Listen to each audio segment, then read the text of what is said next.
Hey guys, welcome back to your channel. बात करेंगे भेल शेयर के बारे में। देखिए, भेल शेयर में हमने क्या देखा, एक अच्छी खासी तेजी स्टॉक में हमने देखी। अब इसके स्टॉक की तेजी को हम समझने की कोशिश करेंगे किसके माध्यम से, एआई एडवांस ऑप्शन चेन के माध्यम से। तो सिंपल आ जाते हैं और यहाँ पर भेल शेयर का मैं ऑप्शन चेन ओपन कर देता हूँ और यहाँ मैं प्रॉपर तरीके से आपको समझाने की कोशिश करूंगा कि एग्जैक्टली किस तरीके का क्या मोमेंटम भेल शेयर में नजर आ रहा है।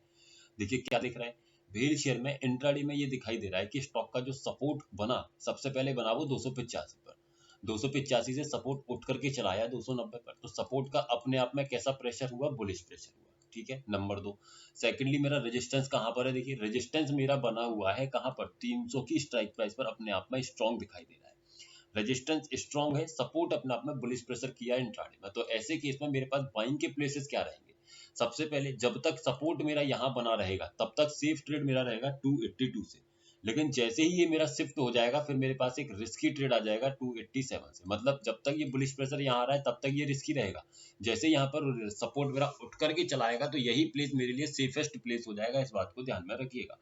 यानी कि ओवरऑल अगर समझा जाए तो स्टॉक में क्या दिखाई दे रहा है, एक बुलिश मोमेंटम तो है।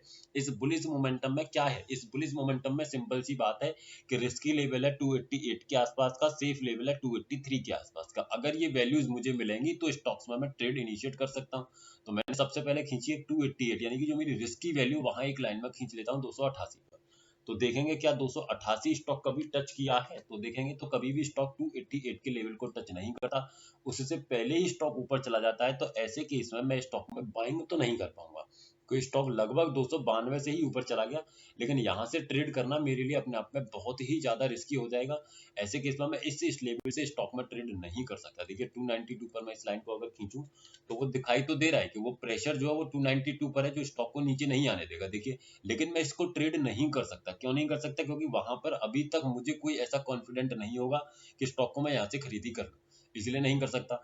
टॉप कहां तक लगाएगा, क्योंकि सपोर्ट की तरफ से बुलिश प्रेशर है तो रेजिस्टेंस से एक स्ट्राइक प्राइस ऊपर 302.5 तक स्टॉक जाने की क्षमता रखता है। स्टॉक गया नहीं है वो एक अलग बात है, लेकिन जाने की वो क्षमता रखता है कि वो प्रॉपर तरीके से वहां चला जाए।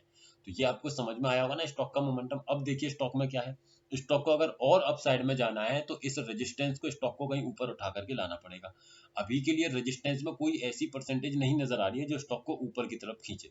यहाँ जरूर दिख रही है 51% की, लेकिन ये अभी काफी दूर है। आने वाले ट्रेडिंग सेशन में अगर ये रेजिस्टेंस कहीं ऊपर नहीं गया, अगर रेजिस्टेंस कहीं ऊपर नहीं गया तो स्टॉक आपको क्या देखेगा, 300 या 302.5 का मैक्सिमम टॉप लेगा और स्टॉक में आपको एक गिरावट देखने को मिल जाएगी। बस इतना याद रखिएगा कि रेजिस्टेंस कहीं बुलिश प्रेशर क्रिएट ना करे। अगर रेजिस्टेंस कहीं बुलिश होगा तो ही ऊपर जाएगा, अदरवाइज आपको यही मैक्सिमम टॉप स्टॉक का दिखाई देगा और स्टॉक आपको नीचे की तरफ ट्रेवल करते हुए दिख जाएगा। तो प्रॉपर देखिएगा आने वाले ट्रेडिंग सेशन में, उसी के बाद अपने डिसीजंस को लेने का प्रयास कीजिएगा। वीडियो सिर्फ एजुकेशनल पर्पज है सर। अगर स्टॉक्स में आप इंट्राडे की ट्रेडिंग करते हैं तो हमारे इस व्हाट्सएप चैनल को ज्वाइन कर सकते हैं, जिसका लिंक आपको नीचे डिस्क्रिप्शन में मिल जाएगा। एक बार विजिट कर लीजिएगा, अगर इन्फॉर्मेटिव लगे तो ज्वाइन कर लीजिएगा। Thank you.